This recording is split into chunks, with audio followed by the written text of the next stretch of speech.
Hey guys, Dislitter Magic here, still sick as shit. Like, in a bad way, but I wanted to answer this question because people have been asking, and also I kind of wanted to know. Are the misprinted cards from Ixalan worth anything? And by misprinted, because I mean there's plenty of those floating around, I mean the double face cards, also known as flip cards.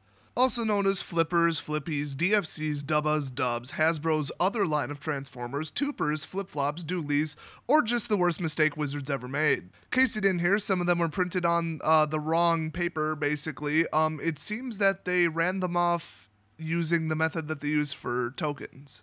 Now, normal cards are 2-ply, they're 2 thinner pieces of paper glued together, all of them, not just rares or foils. And then tokens are printed double-sided, on one thicker piece of paper. So they accidentally printed a whole bunch of them on, the single ply paper, and then, well, the evidence suggests they knew about it and then sent them out anyway to save money. Well, that rumor's a whole other video, but I will say that they were very prevalent in the pre-release packs.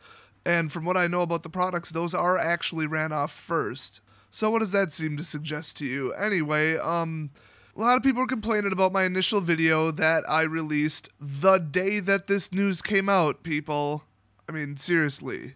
Or maybe the day after, whatever. Where nobody knew the scale of it, nobody knew anything about it, nobody knew the cause, nobody even knew really what they looked like, what the difference was, what the mistake was, how widespread it was, any of that.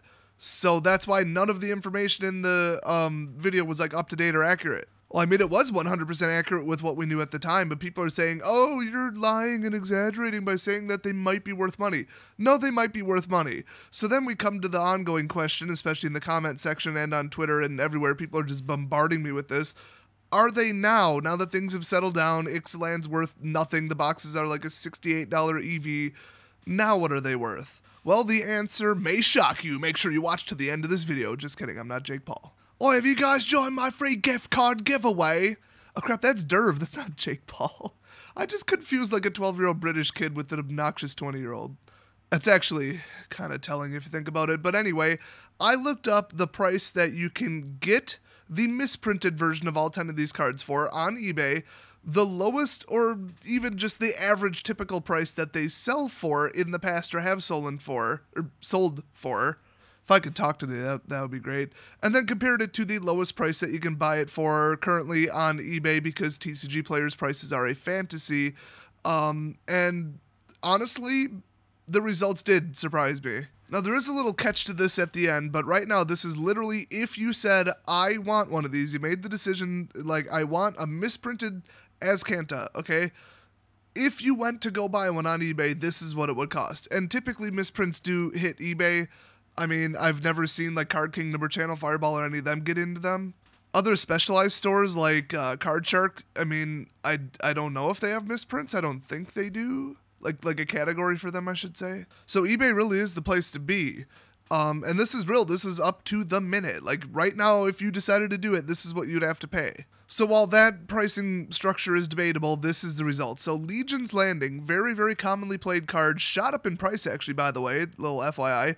The normal price for a normal one right now, and I think on this one I went with X4 and then divided by 4 just to reduce shipping, so that might have been a little bit off, but $4.69. That's a typical current price for it.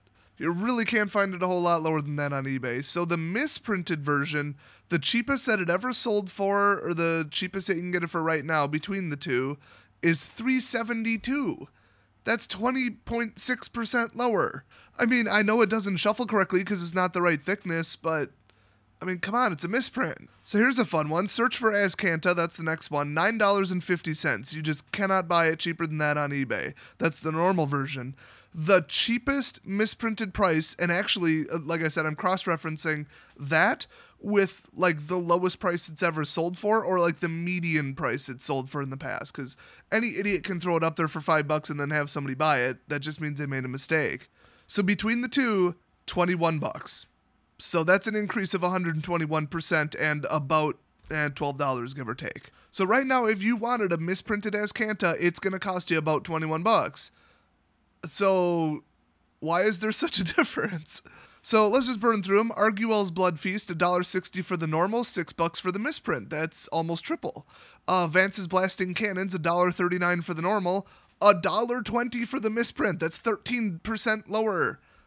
What is going on? Growing rights of it, Lamach, shockingly $5.39 for the normal one. I thought that would sustain itself. I don't know. I guess it just didn't go into any decks. It's still a damn good card, though. The misprint price, it has sold as low as 10 in the past, but I think currently it's $23.50 for the cheapest one. So that's right around triple as well. I mean, it's on its way to almost quadruple. Galleon, Conqueror's Galleon, it's about $1 for one, normal one. And $7 in the past, $7.99 currently.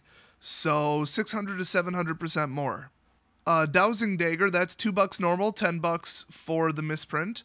Primal Amulet, $2.25 for the normal, $10 for the misprint. Thematic Compass, this one's interesting. $1.45 for the regular, which I thought it was like $4. That's kind of surprising.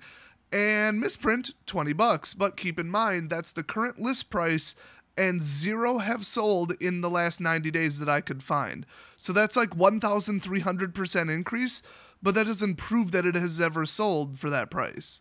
But then again, anybody who wants one has to pay that price if they buy it on eBay, so I don't really know what to think of that one. And finally, Treasure Map, $2.95 normal and $10 misprinted, which is a little bit over double. But that one, once again, $10 is what it's currently listed for, cheapest, and 0 have sold in the history. But get this, with almost every one that I stated that's being sold right now, there's no more than about 3 or 4 auctions for the misprinted one, or listings, I should say, not auctions. Also keep in mind that a lot of the it already sold in the past prices were from bidding, not buy it now, they were bid. So I mean, I'm seeing a theme that if it's a common, powerful card that people play now, it's popular, it's really high, it's like triple.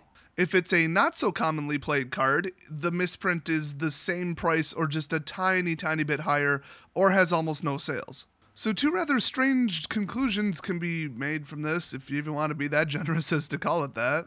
First, the misprints absolutely verifiably in actual historical sales are worth more money. And the second conclusion is almost nobody is selling them and almost nobody is buying them. So does that mean there's no demand, nobody wants them? Everybody thinks that there was too many that were made, so they're not interested in buying them up and holding them? Or does it mean that every vendor is holding them because why not? And if they skyrocket in price in the next 5 or 10 years, then great, what a wonderful investment, so nobody's selling them. And then what does it mean if it's both? I mean, there's no demand but also no supply? I don't know what to make of that. So I guess make your own conclusions. I mean, one thing I know is that if you wanted to liquidate a bunch of them, they aren't exactly flying off the shelves on eBay. eBay has like digital shelves, whatever. So that's the final conclusion. I know that it's more prevalent than people wondered in the first place, but the misprints are less prevalent than people worried they might be. The best estimates I've seen are under 10%, and it was a lot of the early stuff. So I guess boxes with like low serial numbers if they're sequential, or serial, get it? That's serial means in a row. That's not what it implies. That's barcode humor right there. Like one person got that. I've also pulled one from a gift pack, one of the boosters inside of a gift pack, I should say, and I've heard mixed results about people pulling them or not from fat packs. And then boxes, it's just, a couple percent of them, basically. So I think all the special products that they run off first, rumor is, are the ones that contain them, and any box being bought right now from a distributor, it's almost guaranteed not to have them. So the amount that's out there is the amount that's out there. That's it. So if you want one, pick it up now, because there's not any more being made. That said, is it a smart long-term investment? Maybe, maybe not. I mean, people collect misprints. That market kind of collapsed lately because of the drastically high number of misprints. But certain types, like drastic miscuts, are always worth money. Color issues, black levels, color shifts, missing colors, splotches. That's so mundane, they're barely worth selling. Even crimped cards are too easy to fake. People aren't that into those. But these are very one-of-a-kind, verifiable, virtually impossible to counterfeit because they have that little hollow stamp on the bottom, which I've heard hasn't been flawlessly replicated yet. And it's just the perfect, like available, verifiable, actual, well-known, widespread misprint product. So I could see somebody buying up a ton of them. It's just they might be wrong. and they might find that, you know, a bunch of years from now, there is absolutely no market and no way to get rid of them. Yeah, they might have an estimated value of like 20, 30 bucks per card, but if you can't find a buyer, what are they really worth? You know what I mean? And keep in mind, the sheer number of people not caring about these means it's going to be a future treasure hunt. Like if somebody sells bulk and they've got a bunch of DFCs in them, you'd have to check them, and only a very small percent of them are going to be wrong. Although if they pulled them all at the same time from the same box, they're either all going to be wrong or all going to be right. So I don't know. I mean, I think there's other things to invest in. I think if you kept Unstable sealed for 5 years, you'd get more out of it. So it wouldn't be my first choice of investment. But people saying they're worthless, they're not going for anything. No, that is provably false. Go look it up yourself.